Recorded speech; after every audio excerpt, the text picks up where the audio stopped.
My name is Luci, and I'm representing Heinz VA, and I am an innovation specialist within the Innovation Network. I would like to thank you all for being present today, and we really appreciate the time that you've dedicated to come out and also to present. We hope you're enjoying your time here, so please go ahead and tweet if you can, and also Instagram, whatever social media platform you utilize. So on this note, I will take out my iPhone and go ahead and do a little video. And on the count of 3, can you guys scream innovate? 1, 2, 3. Innovate! I am a millennial, so please excuse me for that. As a reminder, everyone will have a maximum of 5 minutes to present. Please be mindful of the time. We do have our timekeeper here. Thank you, Ken. And he'll indicate when you have 1 minute remaining as well as 30 seconds. So please be respectful of everybody's time. And do note that in order for us to get this going, we do need you all to be prompt. And we appreciate it. So today we are also fortunate enough to have our graphic illustrator here, who will be working through this presentation as well. Each demo session will be scored on several criteria, including the innovativeness of the solution, its impact, and the overall delivery of the presentation. These scores will be used to determine the recipient of the VHA Innovation Experience Demo Awards. Winners will be announced at the award ceremony this afternoon at 4:30. So we have our judges here, and we appreciate your time. So our first presenter today is Mr. Matthew Tuck from the Washington, D.C. VA Medical Center, and he will be presenting Account Provision Medicine for All.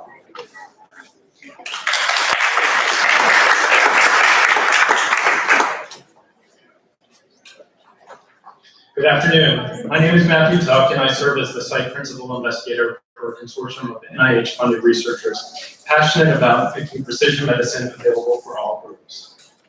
Historically, African Americans have been underrepresented in pharmacogenomics research. This is the goal of our consortium named Account, which stands for African American Cardiovascular Pharmacogenomics Consortium, to change this.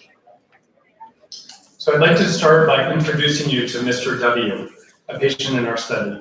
Mr. W suffered from disabling pain and numbness in his legs for 3 months. He came to our medical center here in DC, where he was diagnosed with severe peripheral vascular disease, requiring a clot to be removed and stents placed to open up blockages in his leg. This required putting him on a blood thinner called clopidogrel. The surgeon decided to put him on clopidogrel because it's the standard of care for many patients undergoing cardiovascular procedures, like the one Mr. W did. But clopidogrel does not work for everyone, potentially having life-threatening implications if the patient does not metabolize the drug properly. So what is precision medicine? Precision medicine is not the same as personalized medicine. As a clinician, I can tell you I always strive to provide the best personalized care to patients like Mr. W that I can. However, to practice precision medicine, as the name implies, means that I, as a clinician, armed with the information of the genetics of the patient, can more accurately and precisely assure that my patients receive the right drug at the right dose. Now, ideally, clinicians would have this information before prescribing the drug. I also want to point out that the scientific community has largely ignored minorities in studies of genomics. But the VA predicts that by 2037, 30% of its patient population will be minority. So it'll be important going forward that VA and researchers as a whole include this group, or its health status will continue to suffer and will continue to see health disparities.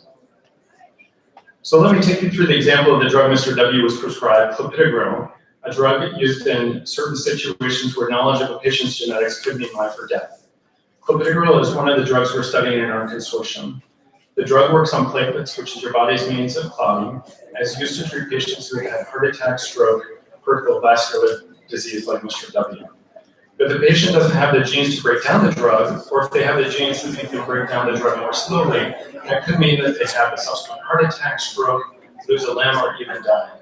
So ideally, once a diagnosis of heart attack is made, or peripheral vascular disease, as in this case, one would send the patient's blood to the lab to figure out how they metabolize the drug. And then based on that information, either prescribe a standard dose that you can see here, 75 milligrams a day, or a higher dose if they're an intensive metabolizer, or if they're a poor metabolizer, choose a different drug entirely. So we're currently in the data collection phase of our study, but if our prior studies of another drug, warfarin, are any indication, we expect distinct differences in how African Americans metabolize some of the newer cardiovascular drugs. In the case of warfarin, the most commonly prescribed blood thinner, we found a novel association with increased warfarin dose requirements among African Americans. With this information, personalizing warfarin dosing based on genetic factors in African Americans would not be possible. We're currently studying the pharmacogenomics of African Americans in 5 commonly used cardiovascular drugs: warfarin, clopidogrel, dabigatran, ixaban, and rivaroxaban. Finally, it'll be important that clinicians be able to access and use this genetic information to inform prescribing practices. It's my opinion that we should be using a patient's genetic information, much like we do a patient's reported history of allergies to drugs in our electronic medical records. So to show you an example of how it might look in an electronic medical record, I'd like to share with you work done by my collaborators at the University of Chicago. In this project, they offer preemptive pharmacogenomic testing to all patients. They then incorporated the patient's genetic information into the EMR through a genomic prescribing system in the form of traffic lights, where green indicated a favorable profile, yellow indicated some caution should be taken when using that drug, and potentially use a different drug, and red indicating that a different drug altogether should be used. The good news is that when a red light was displayed, 100% of clinicians clicked to obtain medical details about the alerts. So this approach can be effective and help prevent outage drug events. To close, I'd like to return to Mr. W. He's been on clopidogrel without incident since he was initially placed on it a year ago. He's been able to return to walking and exercise since he had his surgery and was placed on the drug. And we're hopeful that our study will benefit patients like Mr. W in the future. Thank you.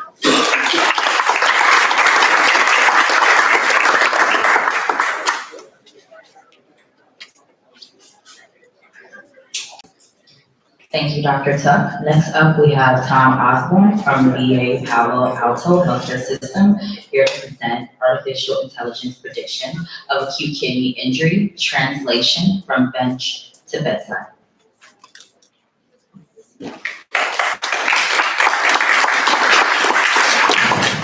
Thank you very much. It's a great honor to be here with you all today in the company of so many distinguished and exceptional people. This talk will be an overview of some of the research that we have been doing for the advanced prediction of acute kidney injury. And before I do that, I want to start with a little background. So, as you may know, walking into an ICU really kind of overwhelms your senses. There's competing sounds of monitors and alarms, tubes and lines from every direction, and a massive accumulating data in the medical record. And connected to all that is a patient somewhere inside there. And so we need to find a way to navigate those distractions to really help our patients. So as an example of that, I'll give you a little story. So it was 10:30 p.m. and my fellow resident and I were the only physicians in the hospital taking care of 2,500 very sick patients in the hospital, specifically in the ICU. And we were pulled away to the ED to get another patient. And as we were doing that, we then got paged back to the ICU for a code. So we came back to the ICU, ran all the way across the hospital, and I quickly did my assessment on that patient. It was respiratory failure. And at that point, it was respiratory failure for both the patient and myself. So I got my bearings and was navigating the ET2 past the vocal cords. My fellow resident was starting the IV line, and just as we were getting things together, another patient was coding. A nurse called out from the other side of the unit, and this time, a different nurse called out, and it sounded like it was going to be cardiac arrest, and pressures were dropping fast. So to give you an idea of how that went, it was going to be a long night, and for anybody working in a busy inner city ICU, that type of thing is not unusual. So this brief presentation is going to be split into a couple of different categories: the challenges, what we've done, and what we were doing. So the challenges you've heard is that medicine is complex. Clinicians are bombarded with a variety of competing demands, and there's usually not enough time to process all that data. So there's no shortage of clinical questions for us to tackle or to address, but we chose acute kidney injury. And it was selected as an exemplar condition because it can have so many life-threatening implications on a patient. It can attack the brain, the kidneys, the lungs, and it's common. And quite frankly, in the ICU, it's exceedingly common. And for those who survive an acute incident of acute kidney injury and require lifelong renal dialysis, the financial costs are staggering. Life is poor, and life expectancy is significantly reduced. So, furthermore, in addition to all of that, AKI, acute kidney injury, if we catch it early, it's potentially avoidable. So it's a really good target. So fast forward a couple decades from our story in the ICU, predictive analytics in the form of machine learning has finally started to show promise in healthcare. However, those advanced tools are difficult to assess and to get to in the ICU. And the last hurdle is translation. And translation, as we all know, is moving from clinical bench work into actually clinical work that helps patients. And so this final challenge is probably the biggest challenge that we're working on. So this specific journey that we started with was started by Dr. Chris Nielsen, who's an intensivist. And he led the partnership with DeepMind. And the goal was to convert VA medical data into value through the advanced prediction tools with AI. And so that recently published results are quite promising. Quite frankly, they're amazing for anybody who's working in the ICU. And with this automated model, with retrospective data, we can determine and predict AKI 48 hours before it happens. So that is a huge advancement. And these are certainly promising results. However, it's only as successful as it is going to be for patients. And so there's a lot of different steps we need to do and take in order to make this successful for patients. The first step on this journey we're currently actively working on, is to do a bunch of different steps. The first step is to take that data, that large retrospective data on a national level, and see if that's actually makes sense on an individual facility level. And that facility level is going to be important because we need to validate it before we move forward. So that's the next step we're working on. Another step that we're doing somewhat in parallel is creating a user-friendly interface, basically for physicians that makes sense. It also inserts into the clinical workflow. And on top of that, it has to be compatible with both CPRS and Cerner. Good luck, right? So no small task.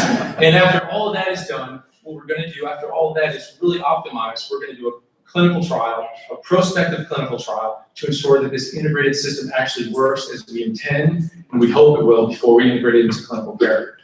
So to conclude, in a very fast way, these are really exciting times in healthcare, as we all know, as we've all heard at this conference. And I think with thoughtful integration, with thoughtful iterative integration, we have the potential for really far-reaching positive impact. And what's really particularly interesting and important about what we're doing here, and perhaps the most compelling thing, is that the same strategy that we're doing and the same infrastructure that we're building can be used for a variety of other clinical conditions, potentially thousands of them. And I think, this is a really exciting time for all of us. And as such, it's just another way VA is innovated to bring world-class, first-class, personalized medicine care to our veterans. Thank you very much.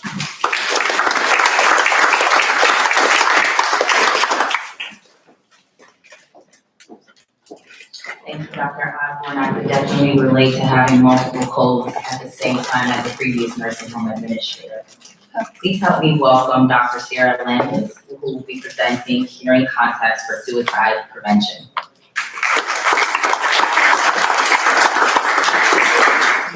All right, good afternoon. Everybody awake? All right. I have a really fancy intervention for you. I'm holding it in my hand. It's mailed. So I'm a psychologist and implementation researcher. So when things work, I figure out how to get folks to do the thing, to use the thing. So this conference, you are my people. So I'm really happy to be here. Let's see if I can. And I'm at the Central Arkansas Veterans Healthcare System in Little Rock. Ken, our timekeeper, is our innovation specialist, and he's on our team, and I didn't know he was going to be here, so I'm really excited to see him. So our problem is veteran suicide. We know that suicide is a problem. There's lots of things we're working on to reduce it, and we're not seeing a lot of shift. We also know that transitions in care are critical periods. So we know that when you leave the emergency department, when you get discharged from the hospital, you're at greater risk for suicide. And we know a lot of folks don't come to mental health where I work. So we're trying to find a way, when you get discharged from the emergency department, how to do outreach to you and do an intervention that we know works to help reduce your risk for suicide. And we need something easy and we need something cheap. So the intervention is Care in Contacts. It's an evidence-based intervention. It's sending brief, non-demanding contacts to people after they leave. Really simple. Dear Ken, it's been a while since we've seen you. We hope you're doing well. We're here if you need us. That's it. Really simple. In research studies, it's reduced suicide ideation, attempts, and death by suicide. By mail. They've done it with postal mail, text message most recently. And the thing is, systems aren't using the intervention. As a clinician, I can imagine having to track cards, mail cards, figure out where to put the mail, document it is more than I can handle on top of my clinical load, so folks aren't using these. So we have a project where we did a pilot. Let's see. There we go.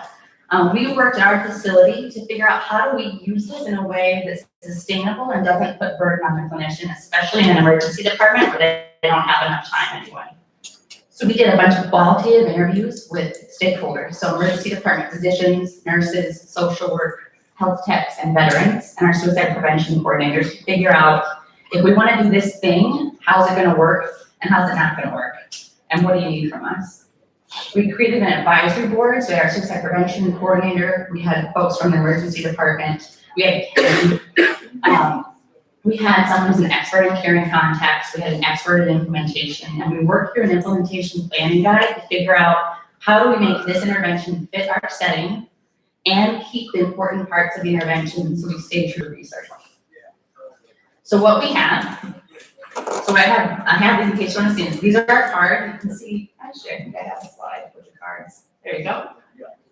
We did a lot of work. Ken can attest to how much discussion we had about where to place logos, what logos to have, lots of veteran feedback. The cards go out at week 1 and then month 1, 2, 3, and 4, 6, 8, 10, and 12, Veterans Day, and birthday month. So let's see if I can find the birthday month. I can't. This is Veterans Day. So you can see the looks a little different. Each card is different, really brief. There's a phone number to Lori Davis, our emergency department nurse, and if you call, you get Lori. You don't get the operator, you actually get a real person. We have a dedicated mail slot. So these go out over the course of a year. Right now, we're giving this to anyone who screens positive for suicide in the emergency department triage, or who has an ICD code that indicates that they had some sort of attempt and that they should get the card. So 228 people have screened positive, and 150 veterans are currently still receiving a card. So we've excluded folks if they come back, if the cards come back, if they're repeat visits to the ED, so they're not getting the same batch of cards again, because that would reduce carriness. And so far, and actually I think I have some new data, we're up to month 6. We've had one person call the number, a veteran called to say thank you, he appreciated the card and he appreciated the care he got in the VA. We know that it costs $2.45 to send veterans a year's worth of cards, and it takes about half time of a person, so GS5 or GS7 level person. We are at 30 seconds, holy smokes. We have an implementation toolkit. If you want this, then we will help you. We are getting ready to go to 22 sites. We just received funding, so we'll help these 22 sites over the next 3 years. And I'm going to stop before Ken yells at me, and I appreciate the time. Thank you.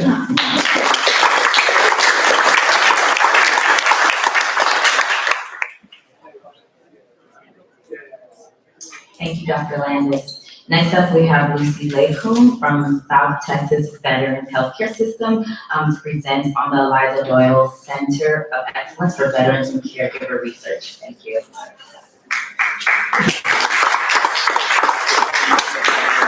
Thank you, and hello from San Antonio. I am very excited to tell you about our Innovative VA Research Center, the Elizabeth Dole Center of Excellence for Veteran and Caregiver Research. 5.5 million. That is the number of military and veteran caregivers in this country. They're often referred to as hidden heroes because their work is in their homes, so it's often unseen by others. Hidden carers include parents, spouses, children, and even grandchildren. Elizabeth Dole was instrumental in shining a light on the work of these hidden heroes, and so our center was named in recognition of her advocacy for this group.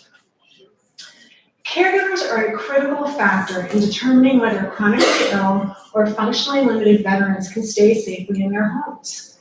For VA to most effectively care for veterans, providers have to partner with caregivers to determine the care plans that are most suited and most appropriate to veterans in their homes. Our center is innovative in that we are focused on and partner with caregivers. Our center is also innovative in terms of its structure. So we are a unique virtual research center that leverages the research expertise in San Antonio, Miami, Salt Lake City, and Palo Alto. Our work is organized into 3 cores. The first is the innovation core, and this core oversees innovative pilots at each of our sites. In San Antonio, it's a hands-on, skill-based caregiver training program. In Palo Alto, it's an innovative telehealth program to link caregivers with community resources. In Miami, we're using a new approach to delivering primary care to high-need veterans who are at high risk for institutionalization. And in Salt Lake City, we are integrating functional status into clinical decision support that providers can use at the point of care. Our second core is outcomes and implementation. And in this core, we are partnering with veterans, caregivers, and other stakeholders to understand the outcomes that are most meaningful to them. And finally, in our data and policy core, we are doing a national large-scale analytics project to better understand the types of services that are most effective in preventing hospitalization and institutionalization for different populations of veterans. We wanted to share some of the feedback that we are getting from veterans and caregivers so that you can see how our findings can be applied operationally across VA. So of course, veterans and caregivers know better than anyone where the challenges are in the system. For example, needing to navigate different programs or different offices to get different types of services. So they recommend a single point of contact for coordinated care, which many VAs are now starting to implement. Caregivers also know where the gaps in services exist. And we're hearing a lot about programs to prevent veteran isolation. VA can use those data to develop programs to close those care gaps. We're hearing from caregivers that we often don't reassess veterans' function in the home until something bad happens, like they fall. So caregivers are giving us their ideas for how they can give us proactive feedback about how veterans are doing so that we can prevent those bad outcomes. Caregivers often need a lot of support themselves, so they're sharing their ideas for how VA can enable them to provide better peer support to each other. And finally, they're sharing their priorities for how we assess home-based care services. For example, reliability is incredibly important to caregivers. So is communication. They also want to be able to tell us how well the services that we provide actually meet their needs in the home. And again, we can use this in VA to assess the quality of the programs we deliver. We've all experienced the siloing that can occur in large organizations.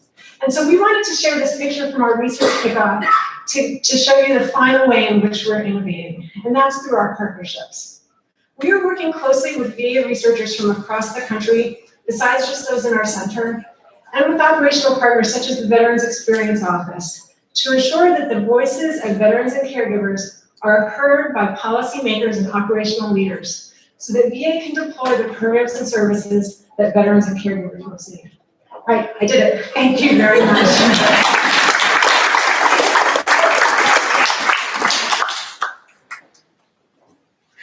Thank you, Dr. Leykum. So now we have Jaya Tripathi from MITRE.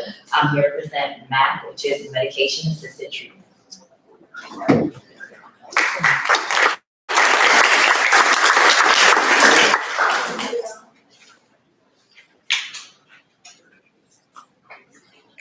Hello everyone, I'm Jaya Tripathi and I'm a principal scientist at the MITRE Corporation.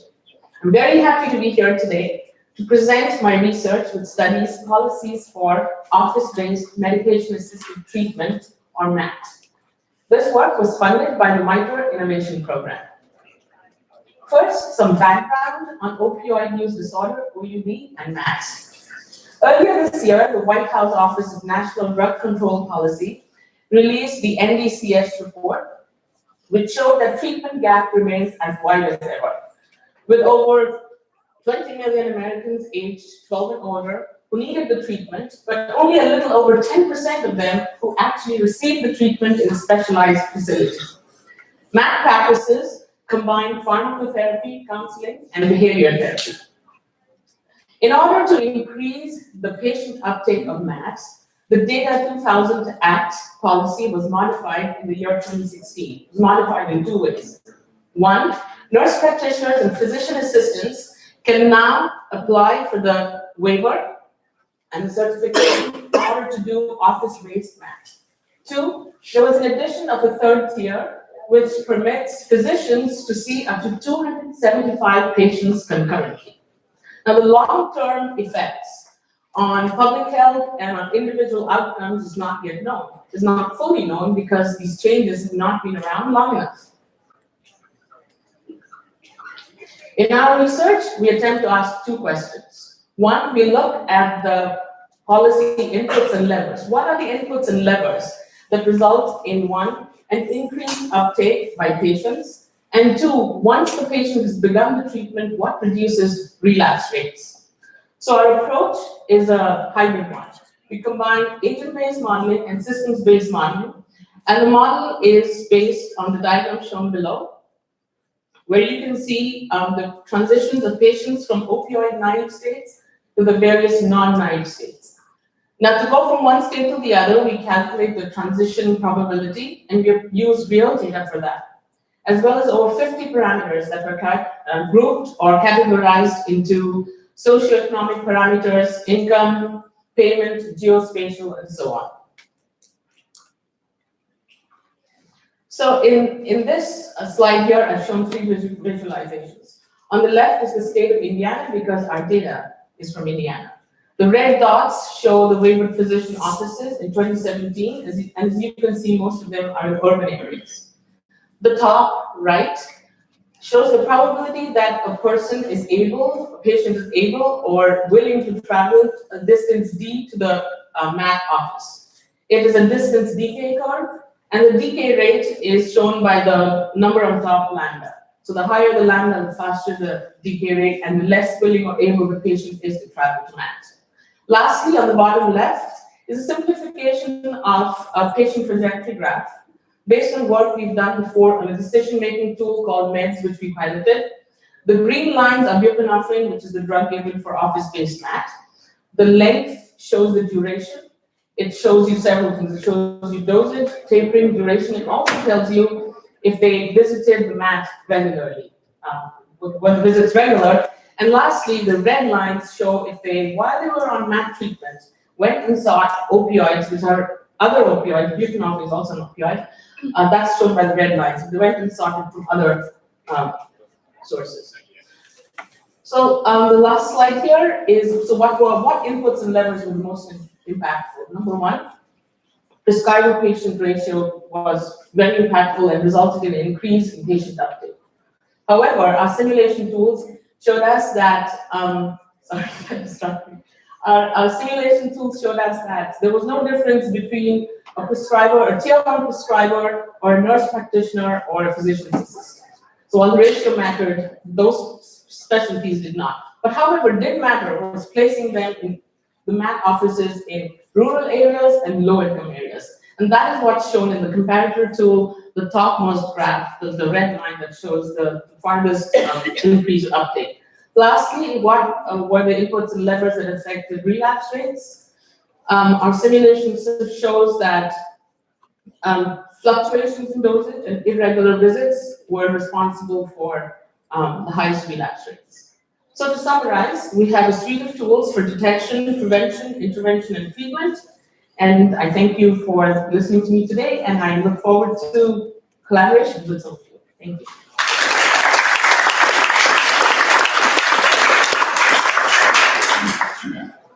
Thank you, Jaya. Next up, we have Deborah Ercolini from MITRE again, presenting modeling VA healthcare and virtual care.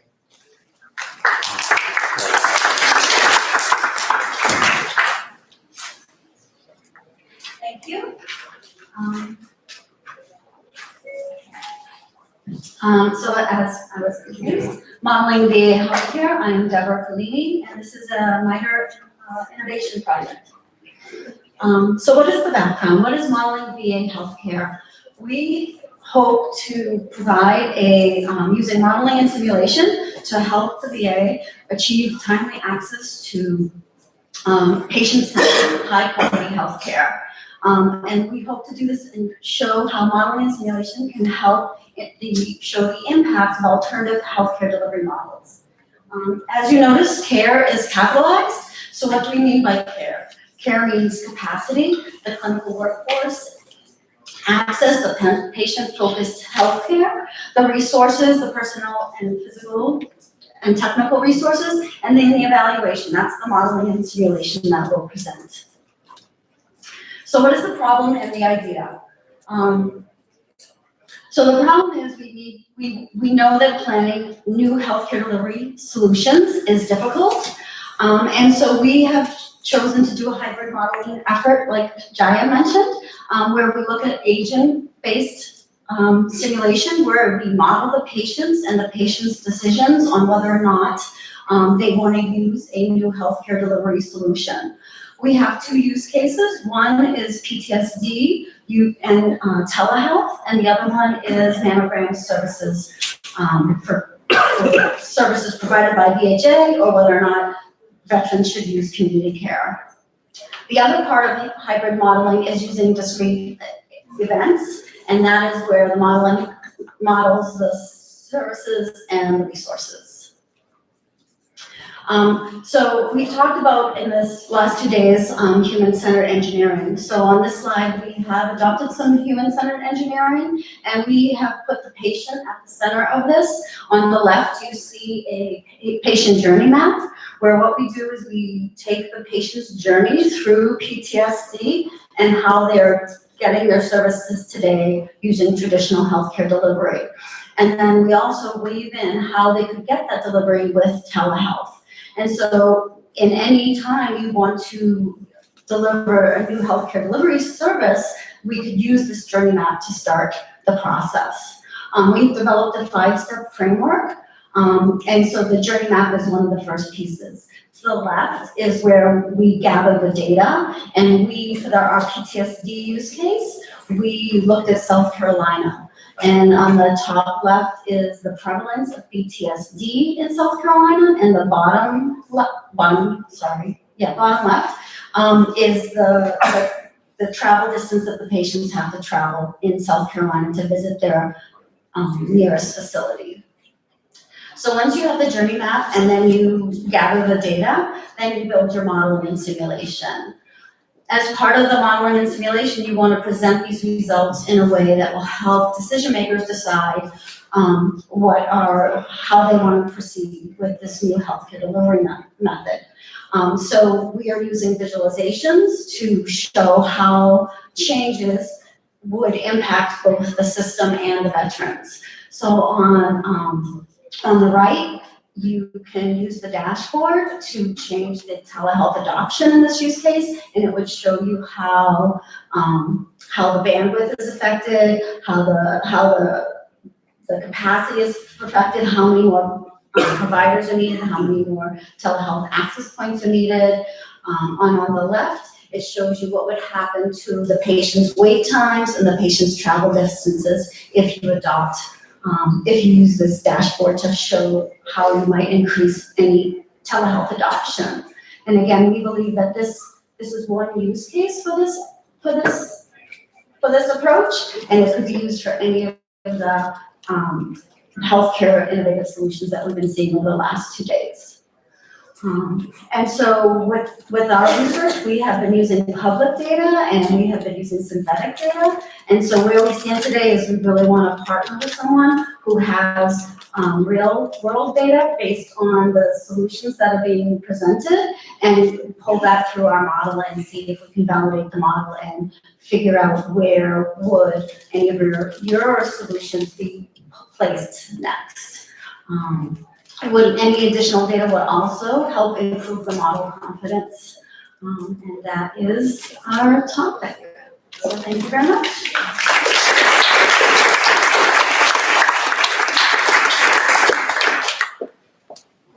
Thank you, Deborah. From the VA Center of Excellence for Stress and Mental Health, and also VA San Diego Healthcare System, we have James Pittman, who will be presenting a technology-based solution to promote and protect veteran mental health.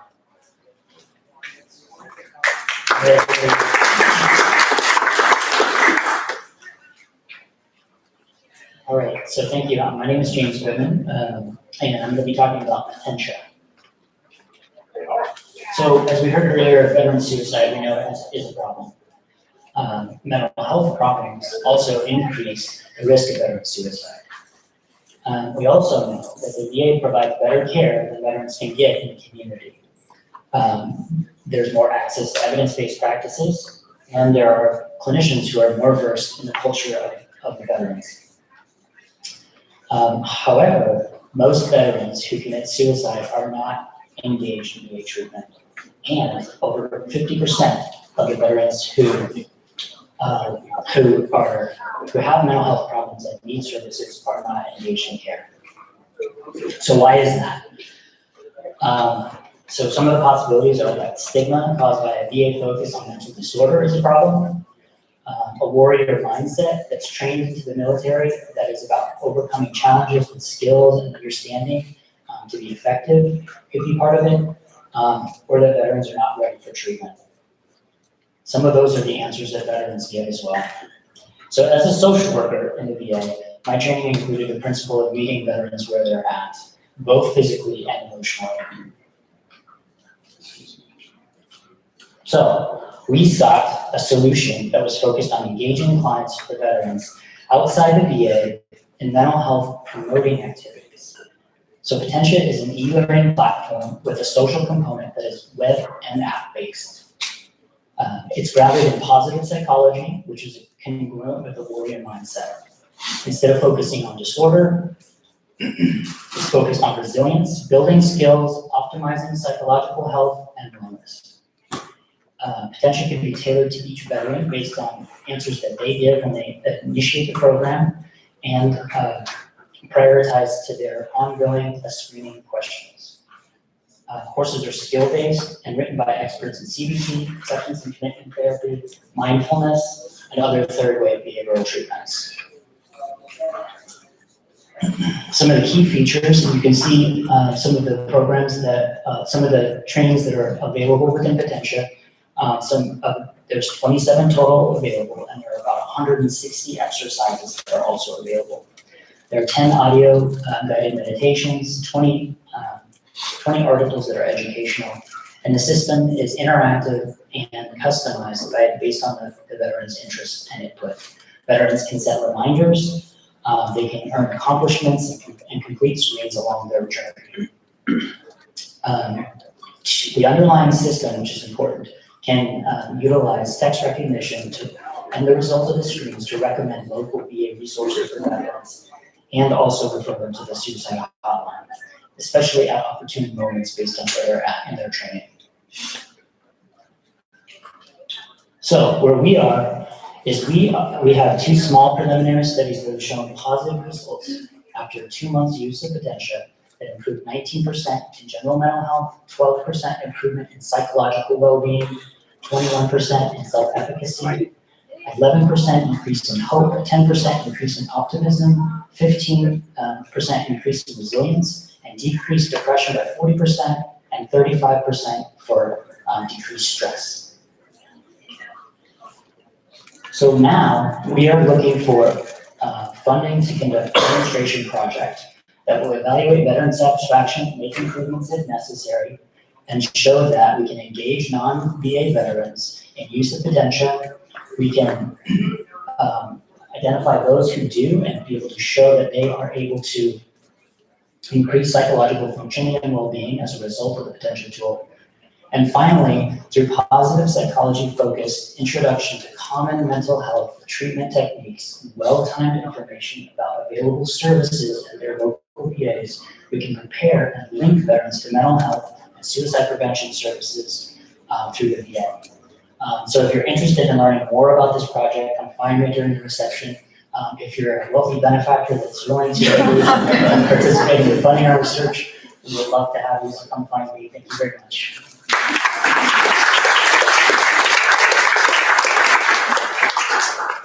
Thank you, James.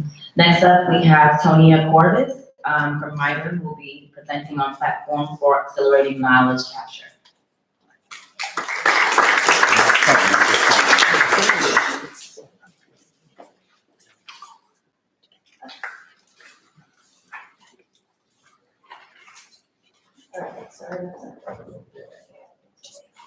Great.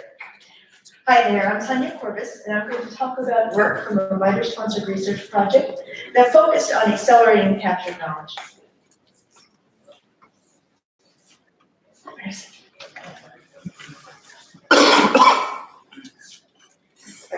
All right, so raise your hand if you're able to keep up with all the literature and documents in your field. Oh, great. Well, this is a hard problem. It's a hard problem to go from the vast text sources available to us to relevant, actionable knowledge. In the biomedical domain, there are over 30 million abstracts out there, over 300,000 clinical trial studies, and other important sources. And today, the extraction of information from these is largely manual. As a consequence, it's slow, expensive, and hard to keep up to date. And yet, there's a lot of important information here for decisions. We need to know what the gaps are in our knowledge, we need to have key facts on hand, we need to identify trends and be aware of new developments in our field. Well, today there's an opportunity to improve the situation by applying new machine reading methods. State-of-the-art machine reading can now extract some information from text at scale. And so in our project, our approach is to accelerate the capture of information from text, that is curation, via human-machine teaming. So while machines are now good at extracting information from text at scale, they are not nearly as accurate currently as human experts are. So our approach is to combine the two. And in our project, we applied this to the extraction of information about vaccines, which is important for responding to emerging disease outbreaks. So our development principles are to first retrieve relevant articles. Second, adapt machine reading to the kinds of information we want to extract and apply it to text. Then third, we leverage redundancy and context to prioritize results that are most likely to be accurate and relevant. And then finally, build an easy-to-use user interface to support efficient expert review. So to do this, we implemented a pipeline. We first downloaded 273,000 abstracts about 57 viruses.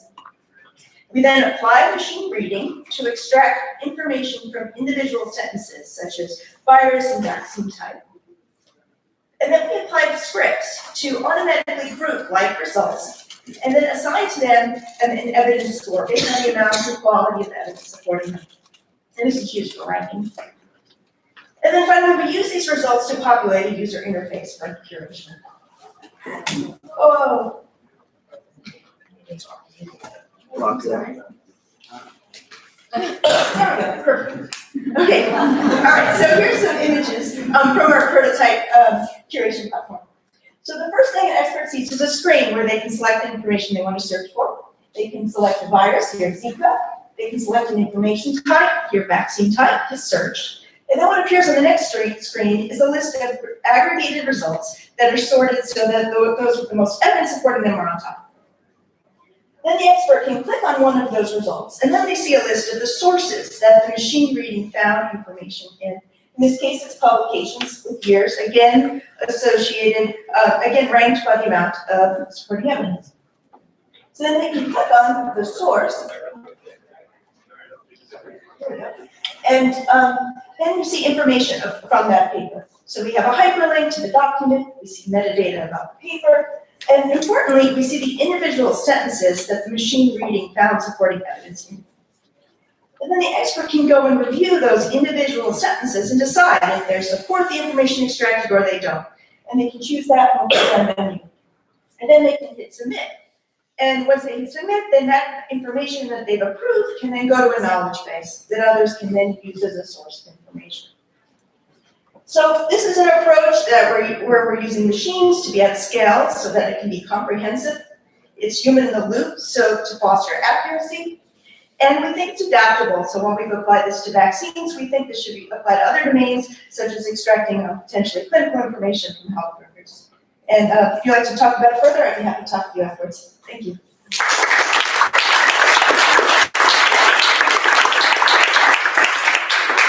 Thank you, Tonia. Next up, we have Frank May from Boston Corporate Studies Program Coordinating Center to present on putting VA data to work for veterans. Let's see if this is working. There we go. I have a degree in public health, not IT. Yeah, hi everyone. So I wanted to talk today about some efforts that we're working on to put the data that the VA data is collecting to use to improve care for the veterans. And so I'm going to talk along two lines, and they kind of coincide with the two hats I wear. One is as part of the clinical informatics group out in VA Boston. The other is the co-director of the BD Step Fellowship program. Let's see if this one. Okay. So as you've all heard by the end of this day, that AI, machine learning, data science can do a lot of things. So a lot of thunder has been sapped out of this slide. But anyway, here we see, from playing Go and chess to driving cars, we know that these algorithms, these systems do a lot of amazing things. And of course, a lot of that is advanced computing power and the storage capabilities of modern computer systems. But the other is that they rely on a lot of data. And so what we have in the VA is the largest integrated health system in the US. Not only is it a large healthcare system, but the large healthcare system also generates a lot of data, a ton of data. And so just looking at a quick example of the corporate data warehouse that the VA houses. This is a way of aggregating all the EHR data within the VA. And you can see that it's over almost about 2 petabytes worth of data. And a petabyte is about 1,000 terabytes. And so I think this is an underestimate. So that's another way of saying there's a lot of data. So what can we, and that's just the EHR data, right? There's other streams and types of data that are coming along. Genomic data, for instance, the MVP program, and other programs, National POP program, I think you're going to hear from Dr. Kelly later on. There are also, these programs are collecting genomic data, as well as, let's say, wearables, all these kinds of different modalities of data are coming besides the EHR. So now you're going to have this ton of data. What are you going to do with it? So on the one hand, you can look at it as a tsunami that will crush us, and we won't be able to, there's nothing we can do about it. But so the solution that we have is that why not get this data into the hands of folks that have the skills and relish these kind of challenges? And so instead of being crushed by the tsunami, these folks are able to ride this wave. And so there's I mentioned the 2 lines. The first line is get access to external experts, meaning experts that are outside the VA. This is acknowledging the fact that VA is just one institution out of many. It's not possible for us to house all the expertise, the data science expertise within our institute, and many of you know the long onboarding process of the VA, and so these are also kind of barriers of being able to bring expertise in-house. On the other hand, we want to develop an in-house workforce that's skilled in data science to complement the other line. So I'm going to talk about that shortly in a later slide. And so along the first line, we have some data sharing efforts that we're doing out of VA Boston. This is under the REPOP program, or the Research Precision Oncology program. And the first thing that we had to do is that because when you're sharing data outside the VA, the most important thing you need to be cognizant of is that you need to protect the privacy of the veterans. And so we don't want to do anything that would jeopardize the security and the privacy of the data that's being collected by the VA. For the veterans, and this would just jeopardize their trust in the VA as an institution. So we developed some de-identification workflows, meaning we stripped out all the personalized identifiable information out of the data that we're trying to get outside the VA, and had these all approved by regulatory bodies. And so this meant getting rid of certain things within the EMR, and also getting rid of, let's say, for imaging, the headers that might have names or other identifiers in them. And then after we got those approvals, we found a qualified partner at the University of Chicago. The University of Chicago oversees a lot of these data repositories, and so we're able to ship consented data over there. The consented data, the nice thing about that is publicly available. Anyone can download that. And then the non-consented deceased patients, they must stay within Chicago, but or trusted collaborators come in and use it. So on the second line, we have the Big Data Scientist Training Enhancement Program. It's a Office of Academic Affiliations postdoctoral fellowship program. And we're bringing in data scientists from outside into the VA and training them on VA data and also the VA healthcare system as well. And so this slide is trying to put these two lines together. And the point here is that not only should you have access to the data, but it's the data plus the resources associated with data that will really make the impact. And so even if you share the data outside, there's no computation resources there. Folks outside can't use that data very well. But what we're saying is that we also need to develop a highly skilled workforce within the VA that will allow external experts to also work complementary with that workforce because they have a deep understanding of the VA and the VA healthcare system and the workflows that generated that data. And so, so I'm out of time. All I'll say is that these are the lessons that we learned, and these are the people I need to thank. Thank you.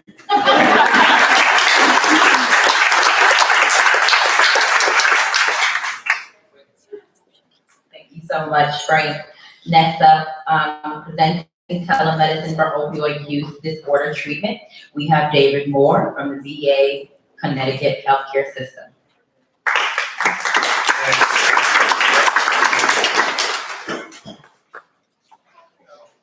So I'm going to be talking about our implementation project to get opioid use disorder treatments out to folks in CBOX. We're using telemedicine because it's a really nice, flexible, and fast way of getting treatments to folks who need them. And the importance of being fast and flexible is that sometimes we're confronted with emergencies or crises. And this, oh boy, this is, well, this works, so this is an old slide, but this crisis we're going to see is what we usually call the opioid overdose crisis. And it's really driven by fentanyl on the left.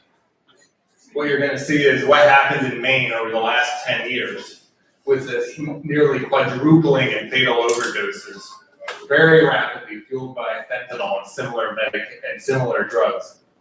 What you're going to see on the right is a map of where the overdoses are most prevalent, where the overdose rates are the highest.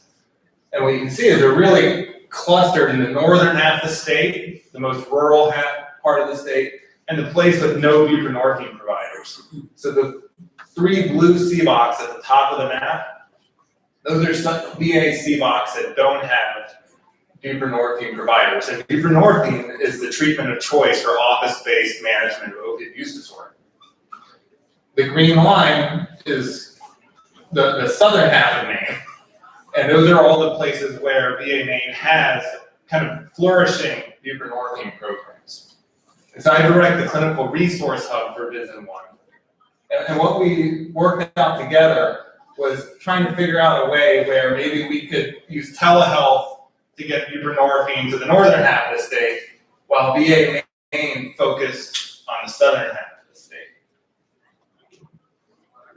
And it really actually worked pretty well. By doing this, VA Maine really put all of its resources into the south.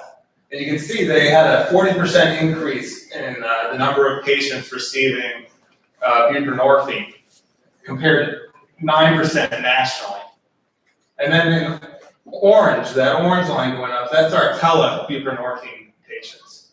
We went from 2, and those are 2 veterans that were prescribed by me, to nearly 20 in about a year and a half. And we saw some really interesting things. You know, the minute we offered it, what we saw was that folks who were relatively stable in existing programs, they kind of flooded back to the CBOX. You know, one gentleman, he drove 3 hours from Caribou down to Bangor each way to get buprenorphine. You can imagine in snow, there's 6 feet of snowpack in Caribou by February. Another guy, I think he had a full-time job.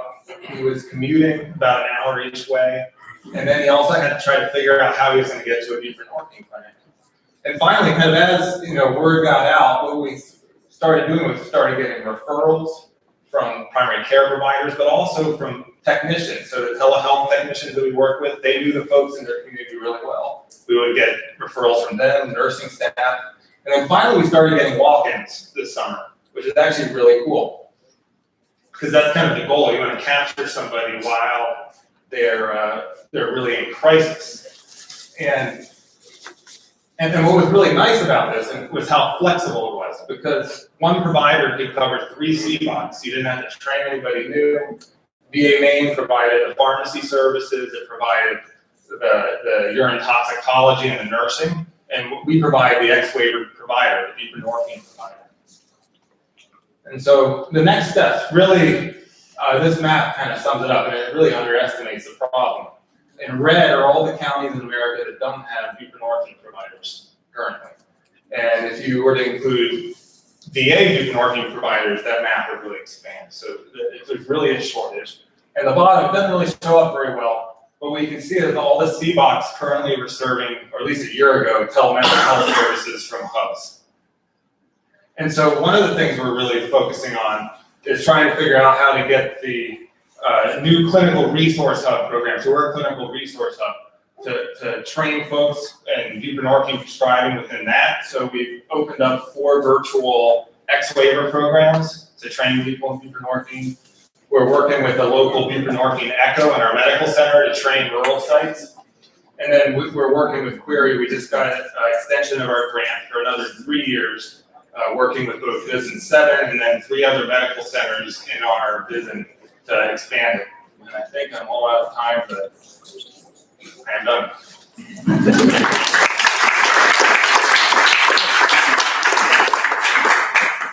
Thank you, David. Next, we have Ryan Ferguson from VA Boston Healthcare System to present about VA Point of Care Research Program. Thank you, good afternoon. I'll be presenting about the VA Point of Care Research Program. So we're going a little bit from the specific to the general here. The Point of Care Program is a method for integrated learning through observation and through randomization sponsored by the Cooperative Studies Program. You know, the data are everywhere around us. One simple Google search looking for a book to read on the plane flight to DC generates a lot of business opportunity. Facebook and Amazon are out there cultivating that data and trying to turn it into business opportunities. In that context, your data, your commercial data, is not your own. However, in healthcare, we can't do the same thing. We have privacy issues to worry about. We have legal issues to worry about with HIPAA. And we have technical issues and data security issues that all prevent us from understanding who you are as a patient and treating you accordingly. Nor can we really use the collective experience of the patients, the previous patients that have come before you to inform your care in a meaningful way. Consider your last emergency room visit, or the emergency room visit of this patient who showed up with severe heart pain at one of our partner sites. The providers knew nothing really about his clinical history. They knew nothing about really the medications that he was on in a meaningful way, nor did they really understand the greater context in the clinical course of patients that came before him. So in the healthcare context, your data is yours, it's protected, it's inaccessible, and it's not fed back to clinicians and to researchers in a meaningful way so that they can use it. And so, you know, where do we go from here? Is this a doomsday event? I think the answer is no. You know, the dashboards that we've seen in the artificial intelligence that's out there, those are gonna make a real and lasting, meaningful impact. But the key underlying issue is to liberate that data and to turn healthcare encounters into learning opportunities, such that, you know, it's a standard of care learning within the VA. It's a right, and it's an expectation of all participants in the healthcare system. And so the only real mechanism that we have to do that right now is the electronic health record. There are a lot of data resident in the electronic medical record. And there's a lot of expertise within the VA, as we've seen today, and as we saw yesterday, at culling that and learning from it. But really, that brings us part of the way there. There are a lot of issues with the use of observational data. Inherent within them are bias, confounding, and other issues like false maxima and false minima. And so by using experimentation then, and when it's clinically appropriate and when it's ethically sound, by injecting randomization, we can turn each of these decision nodes between a patient and a provider into an opportunity for learning that doesn't have the bias issues that go along with observational data. So consider for a moment lumbar spinal stenosis, which is a debilitating issue, a disease of the spine. Surgeons around the country wildly disagree about the best treatment for stenosis. You know, substandard evidence generation has led to widespread practice variation, and surgeons are relying on imperfect and incomplete data at best, and they're relying on heuristics at worst to guide their clinical care. By liberating that data and by returning that data to providers in a meaningful way, we can start to improve our outcomes. We can also start to characterize populations for whom one surgery works better than another.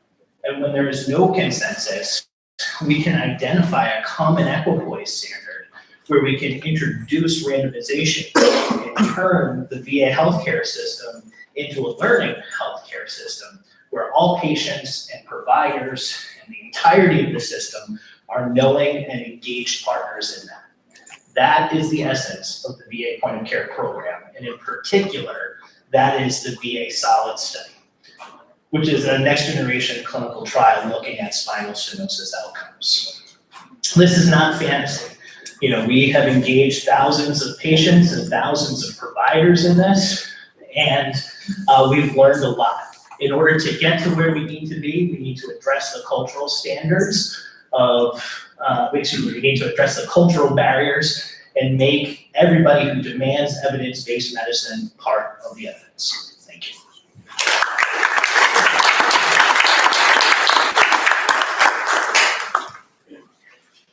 Our last presenter for this session is Michael Kelly from Durham VA Medical Center, here to present Precision Oncology for Cancer Care.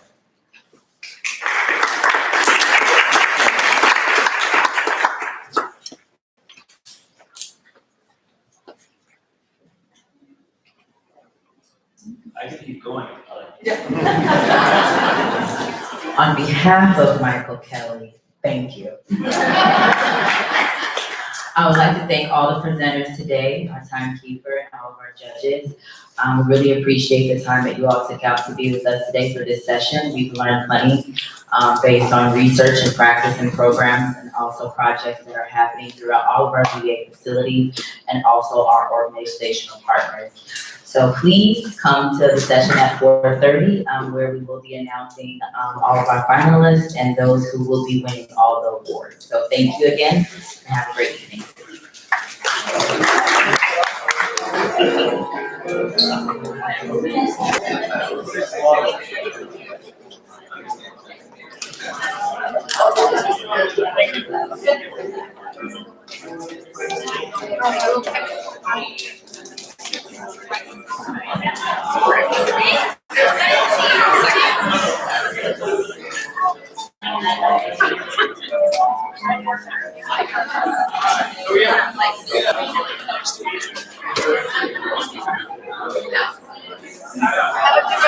You too, take care.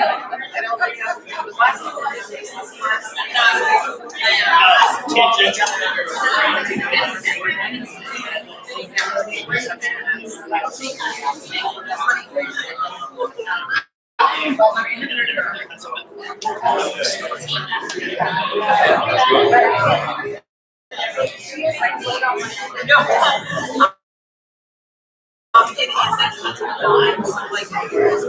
it's so old, it's like 20 years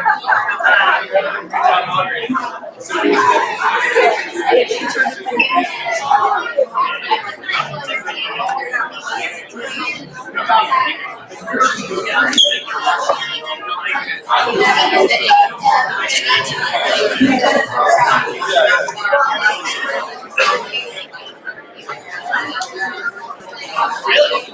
That's great.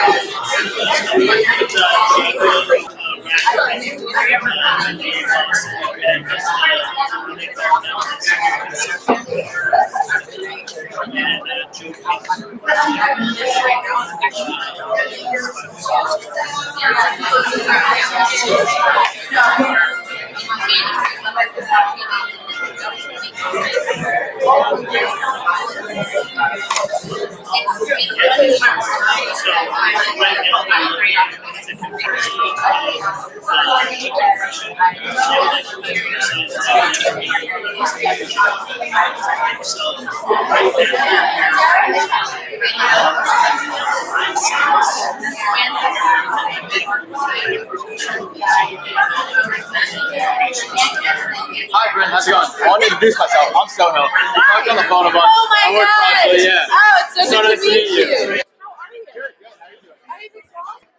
Yeah, no, sorry. You've been so busy. Everybody. I just wanted to say hi.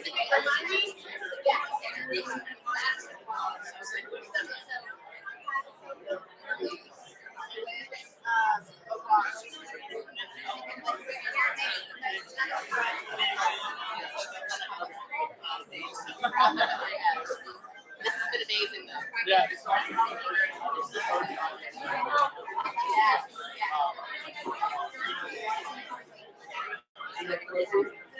Yeah.